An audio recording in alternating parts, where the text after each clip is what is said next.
Chapter 8. To Wives. A footnote. Written in 1939, when there were few women in AA, this chapter assumes that the alcoholic in the home is likely to be the husband.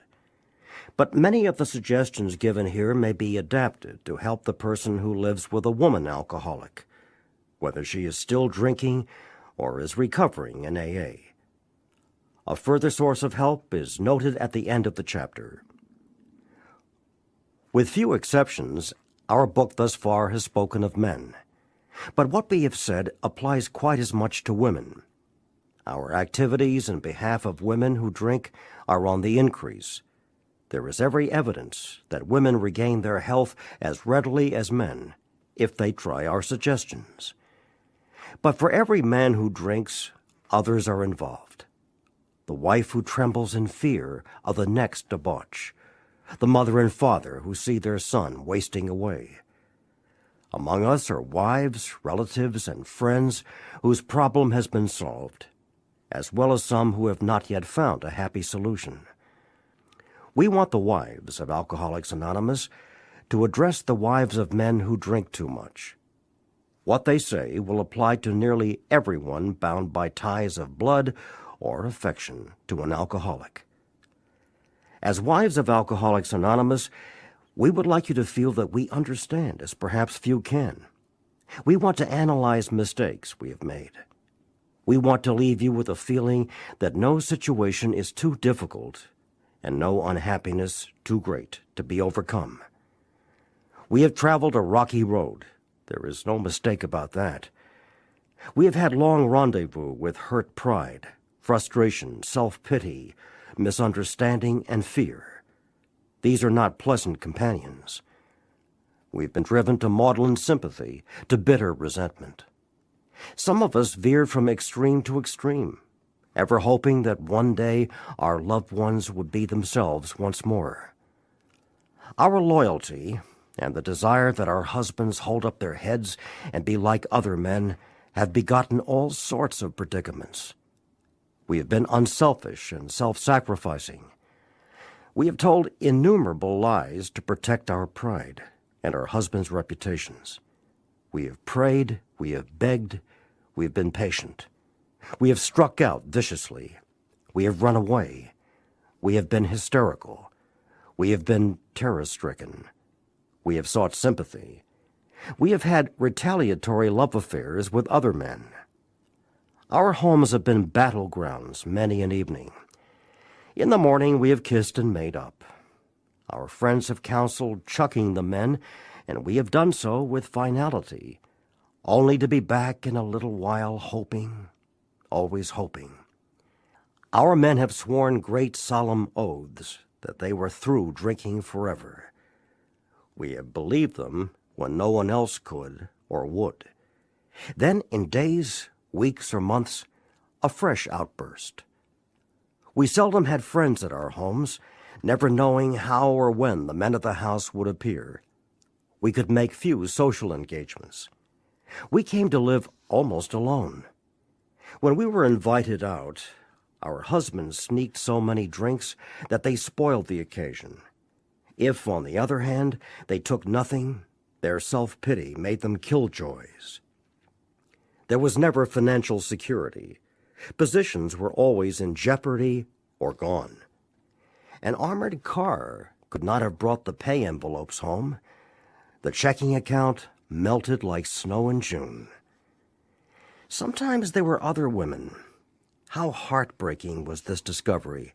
How cruel to be told they understood our men as we did not. The bill collectors, the sheriffs, the angry taxi drivers, the policemen, the bums, the pals, and even the ladies they sometimes brought home. Our husbands thought we were so inhospitable. Joy killer, nag, wet blanket. That's what they said.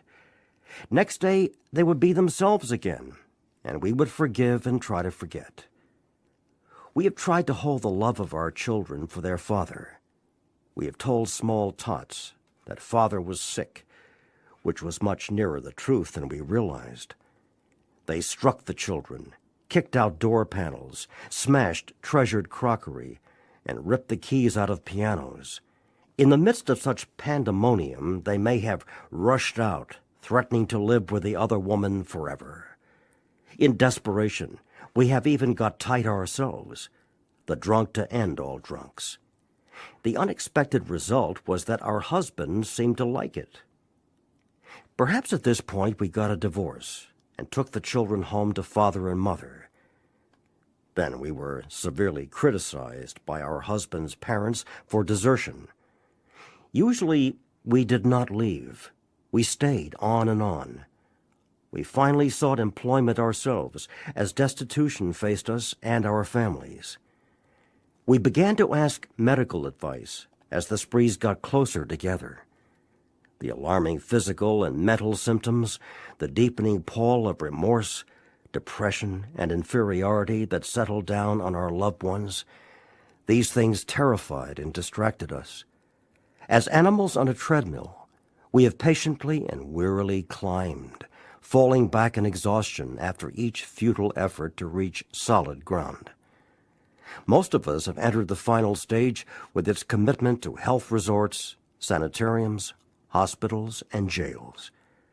Sometimes there were screaming delirium and insanity. Death was often near. Under these conditions, we naturally made mistakes. Some of them rose out of ignorance of alcoholism. Sometimes we sensed dimly that we were dealing with sick men. Had we fully understood the nature of the alcoholic illness, we might have behaved differently. How could men who loved their wives and children be so unthinking, so callous, so cruel? There could be no love in such persons, we thought. And just as we were being convinced of their heartlessness, they would surprise us with fresh resolves and new attentions. For a while, they would be their old sweet selves, only to dash the new structure of affection to pieces once more. Asked why they commenced to drink again, they would reply with some silly excuse, or none. It was so baffling, so heartbreaking. Could we have been so mistaken in the men we married? When drinking, they were strangers. Sometimes they were so inaccessible that it seemed as though a great wall had been built around them. And even if they did not love their families, how could they be so blind about themselves? What had become of their judgment, their common sense, their willpower? Why could they not see that drink meant ruin to them? Why was it, when these dangers were pointed out, that they agreed, and then got drunk again immediately? These are some of the questions which race through the mind of every woman who has an alcoholic husband. We hope this book has answered some of them. Perhaps your husband has been living in that strange world of alcoholism where everything is distorted and exaggerated. You can see that he really does love you with his better self. Of course, there is such a thing as incompatibility, but in nearly every instance, the alcoholic only seems to be unloving and inconsiderate. It is usually because he is warped and sickened that he says and does these appalling things. Today, most of our men are better husbands and fathers than ever before. Try not to condemn your alcoholic husband, no matter what he says or does. He is just another very sick, unreasonable person. Treat him, when you can, as though he had pneumonia.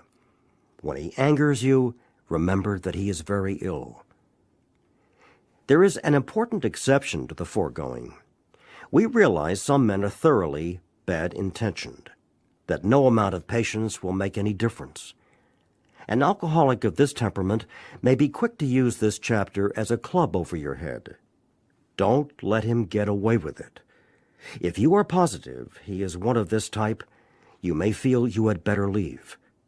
Is it right to let him ruin your life and the lives of your children?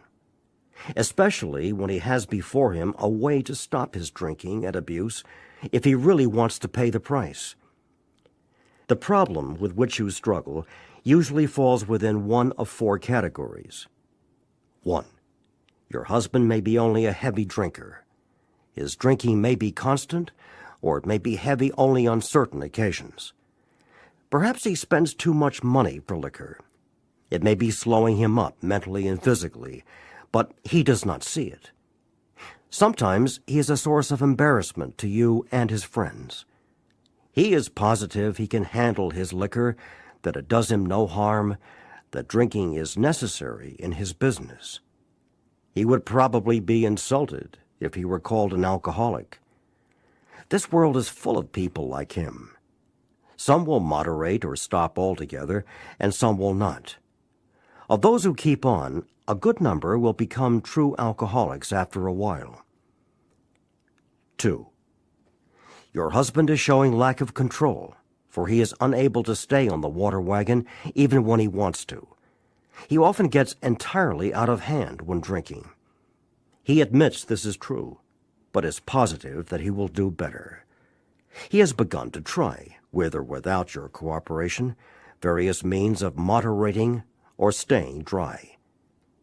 Maybe he's beginning to lose his friends. His business may suffer somewhat. He is worried at times and is becoming aware that he cannot drink like other people. He sometimes drinks in the morning and through the day also, to hold his nervousness in check. He is remorseful after serious drinking bouts and tells you he wants to stop. But when he gets over the spree, he begins to think once more how he can drink moderately next time. We think this person is in danger. These are the earmarks of a real alcoholic. Perhaps he can still tend to business fairly well. He has by no means ruined everything. As we say among ourselves, he wants to stop. 3. This husband has gone much further than husband number 2. Though once like number 2, he became worse. His friends have slipped away. His home is a near wreck, and he cannot hold a position. Maybe the doctor has been called in, and the weary round of sanitariums and hospitals has begun. He admits he cannot drink like other people, but does not see why. He clings to the notion that he will yet find a way to do so. He may have come to the point where he desperately wants to stop but cannot. His case presents additional questions which we shall try to answer for you. You can be quite hopeful of a situation like this. 4. You may have a husband of whom you completely despair. He has been placed in one institution after another. He is violent, or appears definitely insane when drunk. Sometimes he drinks on the way home from the hospital. Perhaps he has had delirium tremens. Doctors may shake their heads and advise you to have him committed. Maybe you have already been obliged to put him away. This picture may not be as dark as it looks. Many of our husbands were just as far gone, yet they got well. Let's now go back to husband number 1. Oddly enough, he is often difficult to deal with. He enjoys drinking. It stirs his imagination. His friends feel closer over a highball. Perhaps you enjoy drinking with him yourself when he doesn't go too far.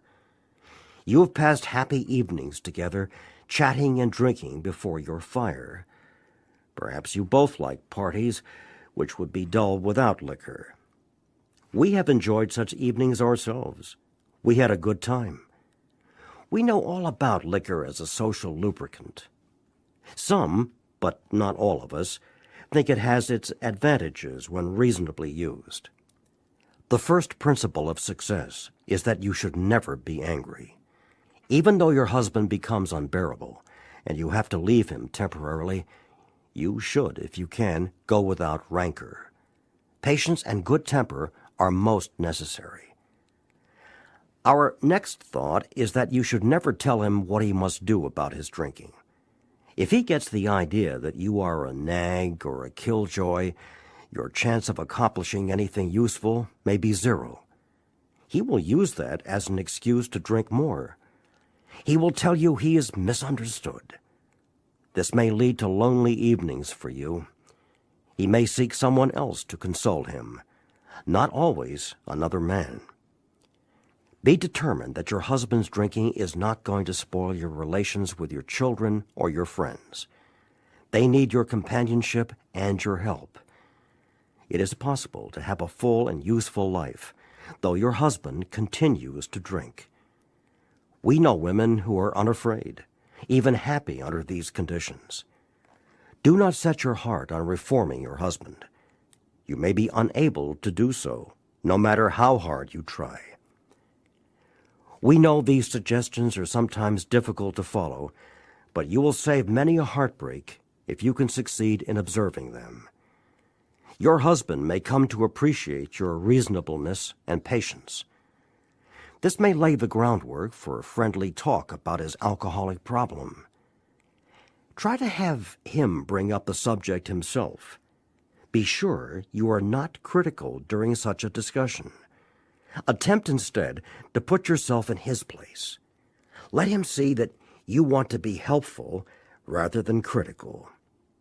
When a discussion does arise, you might suggest he read this book, or at least the chapter on alcoholism.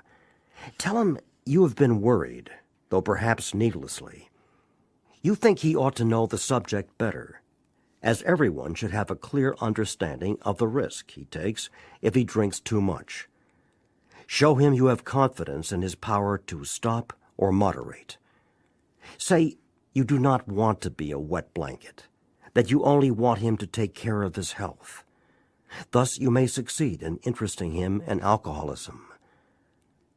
He probably has several alcoholics among his own acquaintances. You might suggest that you both take an interest in them. Drinkers like to help other drinkers. Your husband may be willing to talk to one of them. If this kind of approach does not catch your husband's interest, it may be best to drop the subject. But after a friendly talk, your husband will usually revive the topic himself. This may take patient waiting, but it will be worth it. Meanwhile, you might try to help the wife of another serious drinker. If you act upon these principles, your husband may stop or moderate. Suppose, however, that your husband fits the description of number 2. The same principles which applied to husband number 1 should be practiced.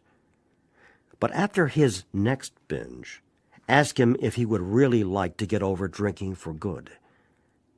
Do not ask that he do it for you or anyone else. Just would he like to? The chances are he would. Show him your copy of this book and tell him what you have found out about alcoholism. Show him that, as alcoholics, the writers of the book understand. Tell him some of the interesting stories you have read.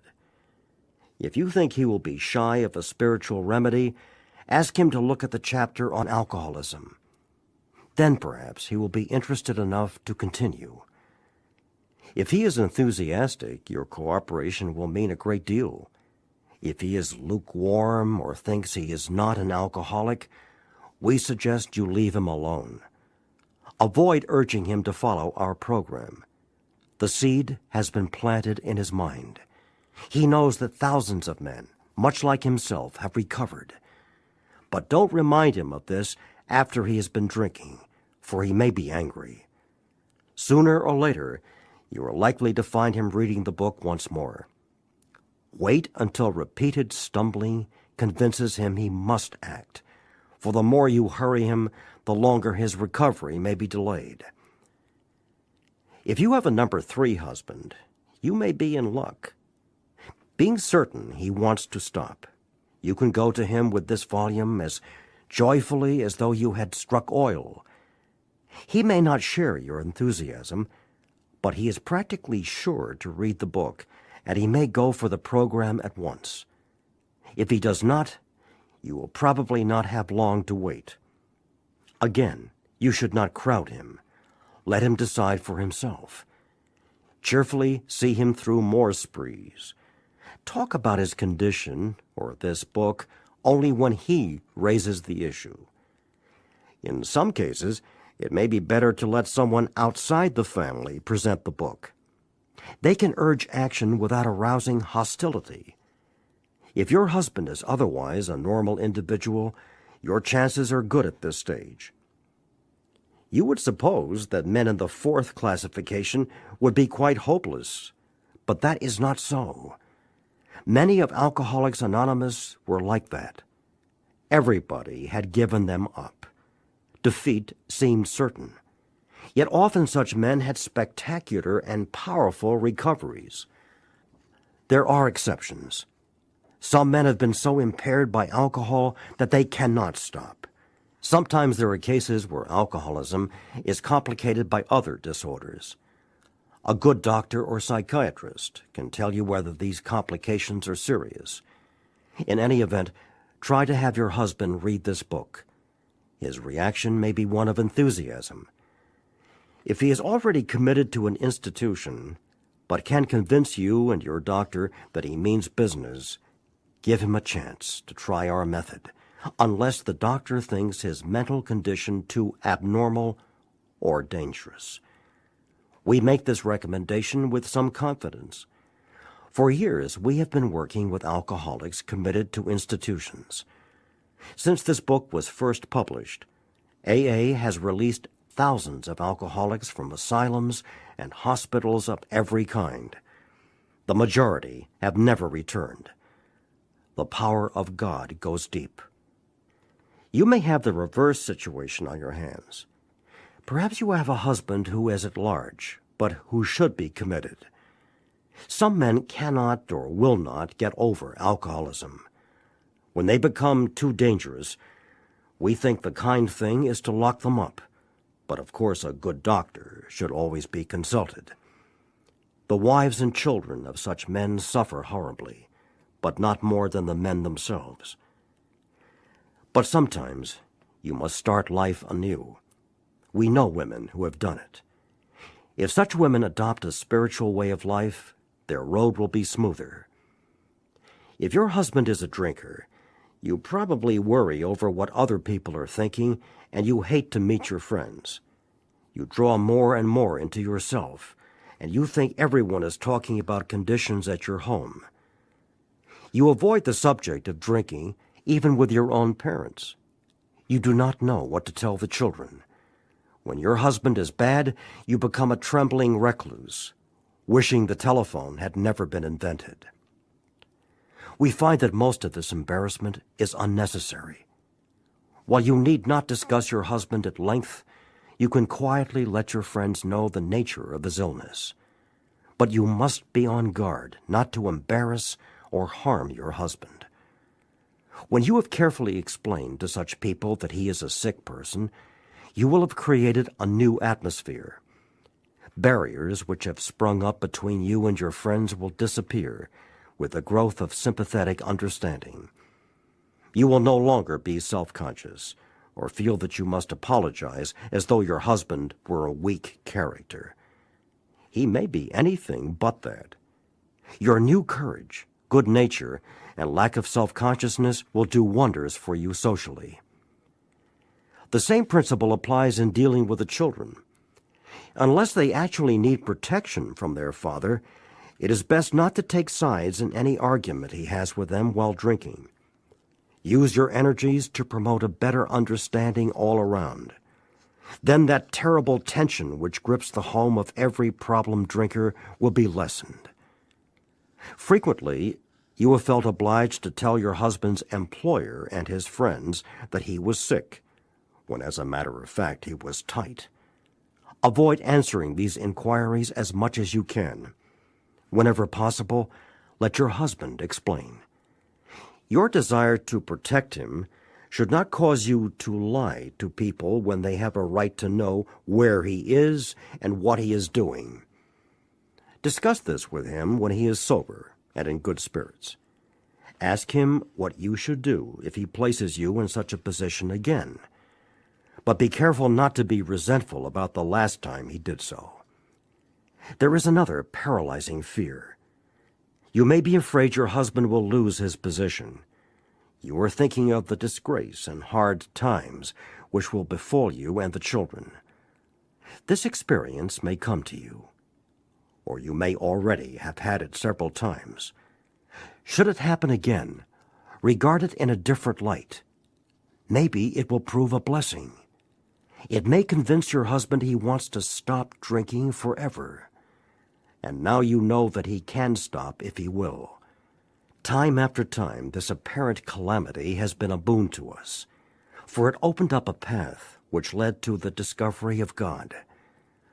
We have elsewhere remarked how much better life is when lived on a spiritual plane.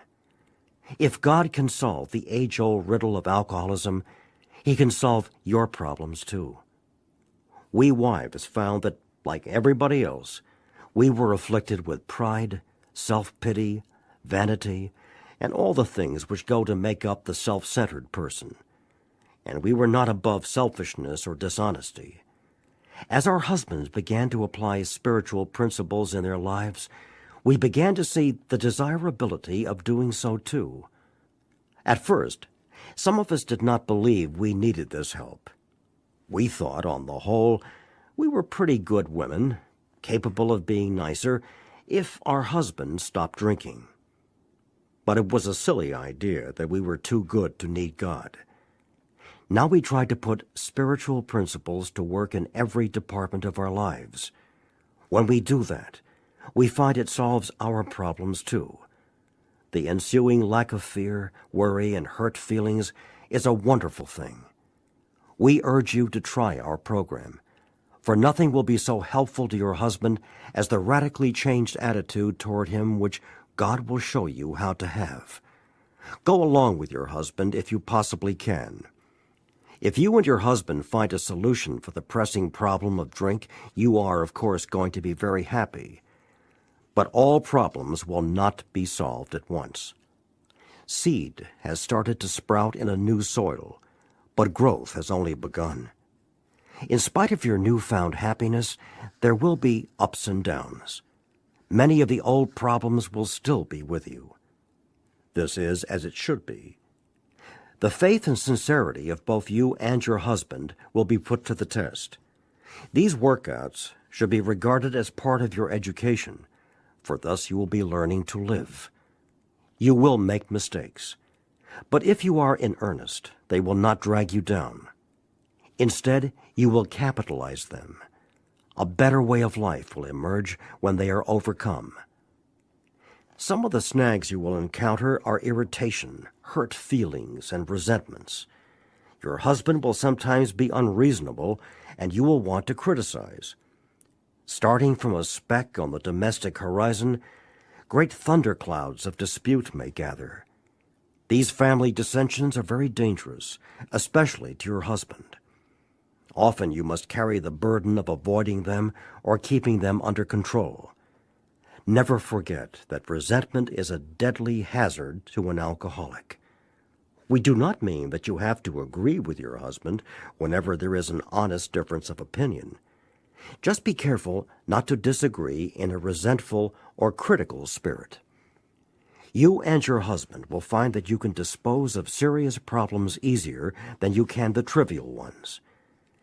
Next time you and he have a heated discussion, no matter what the subject, it should be the privilege of either to smile and say, "This is getting serious. I'm sorry I got disturbed. Let's talk about it later." If your husband is trying to live on a spiritual basis, he will also be doing everything in his power to avoid disagreement or contention. Your husband knows he owes you more than sobriety. He wants to make good. Yet you must not expect too much. His ways of thinking and doing are the habits of years. Patience, tolerance, understanding, and love are the watchwords. Show him these things in yourself, and they will be reflected back to you from him. Live and let live is the rule. If you both show a willingness to remedy your own defects, there will be little need to criticize each other. We women carry with us a picture of the ideal man, the sort of chap we would like our husbands to be. It is the most natural thing in the world, once his liquor problem is solved, to feel that he will now measure up to that cherished vision. The chances are he will not, for, like yourself, he is just beginning his development. Be patient. Another feeling we are very likely to entertain is one of resentment that love and loyalty could not cure our husbands of alcoholism. We do not like the thought that the contents of a book or the work of another alcoholic has accomplished in a few weeks that for which we struggled for years. At such moments, we forget that alcoholism is an illness over which we could not possibly have had any power. Your husband will be the first to say it was your devotion and care which brought him to the point where he could have a spiritual experience. Without you, he would have gone to pieces long ago. When resentful thoughts come, try to pause and count your blessings. After all, your family is reunited. Alcohol is no longer a problem, and you and your husband are working together toward an undreamed-of future. Still another difficulty is that you may become jealous of the attention he bestows on other people, especially alcoholics. You have been starving for his companionship, yet he spends long hours helping other men and their families. You feel he should now be yours. The fact is that he should work with other people to maintain his own sobriety. Sometimes he will be so interested that he becomes really neglectful. Your house is filled with strangers. You may not like some of them. He gets stirred up about their troubles, but not at all about yours. It will do little good if you point that out and urge more attention for yourself. We find it a real mistake to dampen his enthusiasm for alcoholic work. You should join in his efforts as much as you possibly can. We suggest that you direct some of your thought to the wives of his new alcoholic friends. They need the counsel and love of a woman who has gone through what you have. It is probably true that you and your husband have been living too much alone, for drinking many times isolates the wife of an alcoholic. Therefore, you probably need fresh interests and a great cause to live for as much as your husband. If you cooperate, rather than complain, you will find that his excess enthusiasm will tone down.